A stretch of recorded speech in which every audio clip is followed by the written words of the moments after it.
बाबांच्या संगतीत बसलं तर आपण एकादशी करावा, नाम जप करावा, काहीतरी नित्य नेम करावा. पारमार्थिक जो अनुभव असतो कसं बोटाने दाखवू तुला,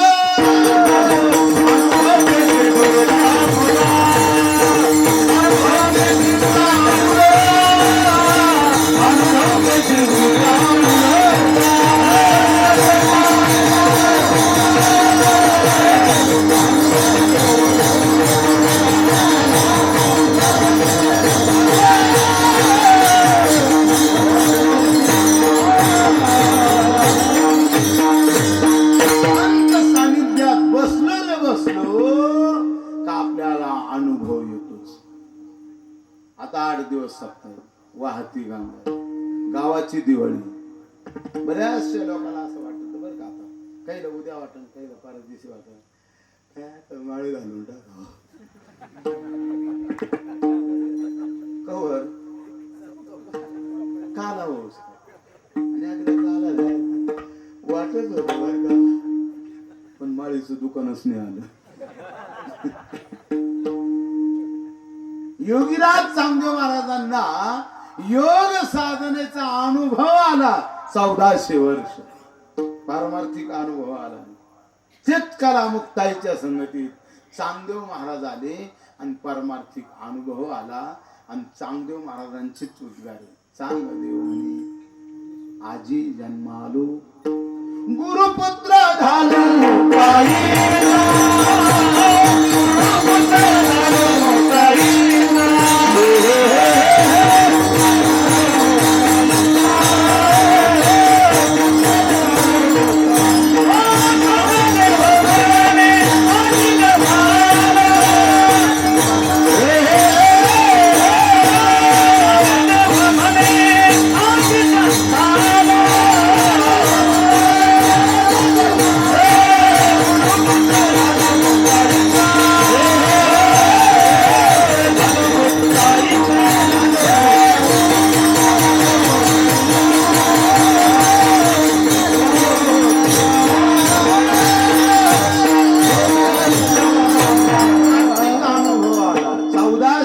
जगणारे चांगदेव महाराज.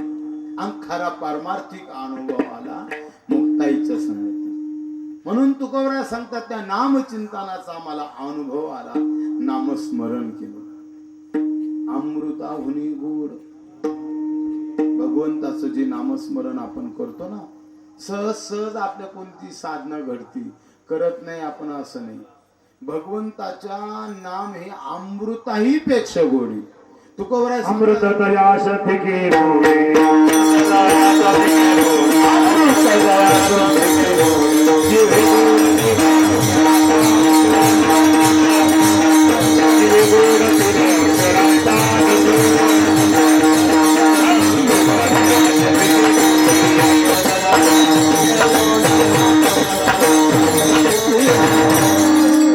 नामस्मरण अमृताही पेक्षा गोड आहे. आता एक शब्द आहे वैकुंठ अशी गुरुवर्य भीमसिंह बाबांचा. अमृताही पेक्षा नाम गोड आहे, पण केव्हा नाम अमृत गोडी वैष्णवाला नाम अमृत गोडी. हो, वैष्णवाच्या संगतीत, श्री गुरूंच्या सानिध्यात, संतांच्या संगतीत ते नामस्मरण केलं रे केलं का त्याची गोडी मिळाल्याशिवाय राहत नाही. ते नामस्मरण केलं, आम्हाला पारमार्थिक अनुभव आला, आमचं जीवन बदललं. आपल्याला अनुभव येतो चर्म संसाराचा अनुभव येतो, आणि संसाराचा थोडसा अनुभव आला का माणसं जीवनभर वेडे होतात.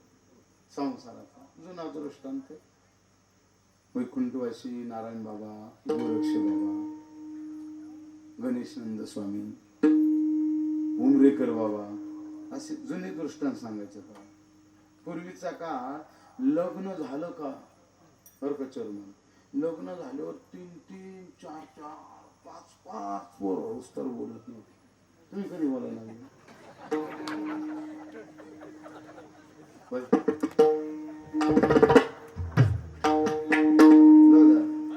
थोरे पाटील तुम्ही कधी बोला बोलायला लागली. म्हणजे आजीनाथ झाल्यावर का विश्वनाथ झाल्यावर असं बोलत नव्हते असं नाही बरं का बाळू महाराज. हा कोणा देखत बोलत नव्हते. हा आता कसे झाले. आता तर एक दिवस होत नाही लग्नातच.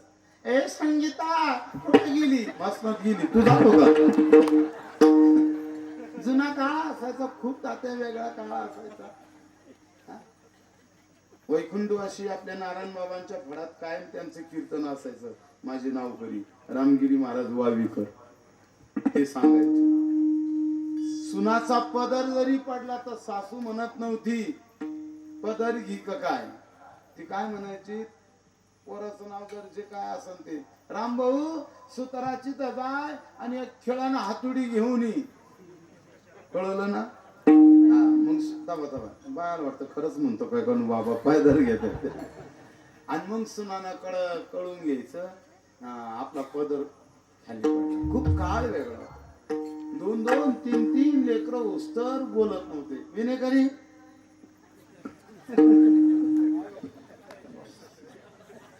म्हातारी कुठे आहे? हा सांगत आले का? यांचा फोटो काढाली. मग बरं बोलतात ना दोघ. इतकं खळकळ वळकं लांबलं होतं काय विठाला.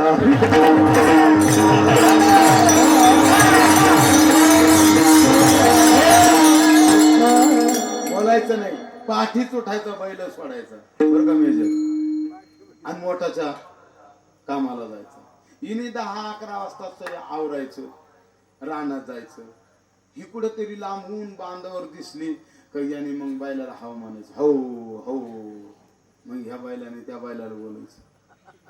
हो भाकरी आल्या आपल्या, थांबा थांबा. मग तिने आपलं ते बैल सोडले का भाकरी पाठी टेकून द्यायची आणि दुसऱ्या शेतात कामाला जायचं. तिथंच नाही घोंगायचं बरं का. दुसऱ्या शेतात कामाला जायचं. मग आपला हात जेवायला बसायचा. निम्म जेवण झालं. इकडं तिकडं पाहिलं कुठून तरी एक घोडा आलं आणि घास खायला लागला. असं तळतळ करायला लागला.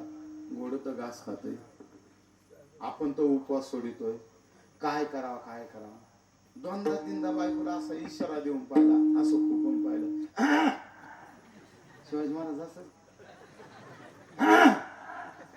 आता तिला काय माहिती काऊन खोकतो हा. तिने आपलं ते काम सुरू केलं. घोडं तर घास खात. कामाच्या बैलाला संध्याकाळी काय टाकावा. तळतळ करायला लागला आणि रायला आणि काय म्हणतो घोडा. तिला इतका आनंद झाला. 3 लेकरं झाले. आजूक नाही बोलले, कधी नाही बोलले. तुमचं तर पाठी आजूक नाही बोलले. घोडा हाणले. सासूने सांगितलं बबे कुठे घातली? बबे येता काय कर, उद्या आपल्या वाड्याची पंगत आहे. काय कर, 1-2 पावशेर मिरच्या तोडून. भाग्यवान माणसं बर का. अन्नपूर्णा माता आजच आपल्या पुण्य टाकडीत मुक्कामाला आलेली. ज्या अर्थी एवढा असणार पब्लिक आलं, एवढे जेवून गेले तरी आजूक शिल्लक. आणि ती तरी लांब तरी कुठे होती मुक्कामाला. इथं पिंपळगाव आणला राहिली 7-8 दिवस. तिला वाटलं असं टाकडीत तर जायचंच आहे. तिने आपले काही पाहुणे रावळे इकडे तिकडे घेतले असेल आणि आज लगेच असणारी पुण्य टाकडीत आली नारायण बाबांची संगत करायला, शिवनाथ बाबांची संगत करायला. म्हणून जेवढं अन्नदान होईल खूप खूप काळजीपूर्वक बरं का तरुण पोरं. आता नाही कीर्तन ऐकलं तेच झालं. तिकडे आपलं झोपा निवांत झोपा. तुम्ही तरुण पोरांनी फक्त एकच करायचं, आल्याल्या पाहुण्यांना पोटभर जेव घालायचं. विठाला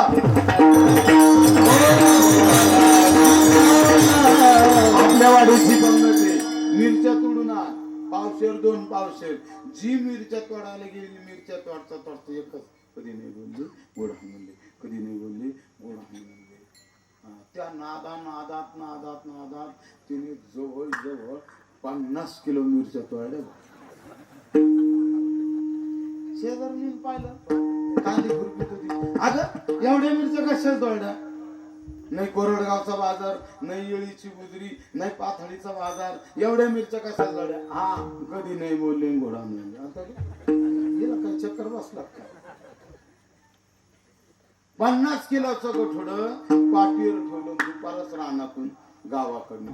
कोणीतरी परत विचारलं का ग इतक्या लवकर झाली? हा कधी नाही बोलले घोडा नाही. ओळखून गेलं हिला काहीतरी ढस ढस झटका झाला. 4 वाजता रानातून गावात गेली. सासून लांबून पाहिलं. बाया बाया म्हणजे आज तर लई लवकर आली बाई. पाहिलं सांगितलं सुमान कुठे गेली? अगं लई लवकर आली. हा कधी नाही बोलले घोडा आणून. तिचं कोणतंही काम सांगितलं का एकच कधी नाही बोलले घोडा आणून. एकही काम व्यवस्थित करीना. शेवटी संध्याकाळी 6 वाजता मालक आला आणि आईनं सांगितलं भाऊ अरे आल्यापासून बरळू राहिली. हिला काही बांधावरच लागलं काय का पांदीतलं लागलं काय बघ बरं काय झालं. ती काहीतरी काम करीत होती. भांडे बिंडे घाशीत होती. हा म्हणून असं डोकाला गेला बर का. असं डोकाला गेला. तिने असं माग पाहिलं. याने तिकडं पाहिलं. डोकाची एकूणावर नजर झाल्यावर तिने बाई कधी बोलले गोडा आणि मग सांगितलं बाई हिला बांधावरच नाही लागलं, हिला पांदीत नाही लागलं, हिला घरातलं लागलं. संसारातला थोडसा अनुभव मिळाला रे मिळाला का माणसं जीवनभर वेळ होतात. तुकोबराय सांगतात त्या भगवंताच्या नाम साधनेचा आनंद आम्हाला मिळाला. तो रस आम्ही घेतला. त्याचा गुढी आम्हाला लागली. आमचं जीवन बदल झाला. पिकलेल्या शेंगाप्रमाणे बदल झाला. पिकलेल्या शेंगाप्रमाणे बदल झाला. पिकलेल्या शेंगाप्रमाणे पण त्याचा परिणाम काय झाला? दुसरं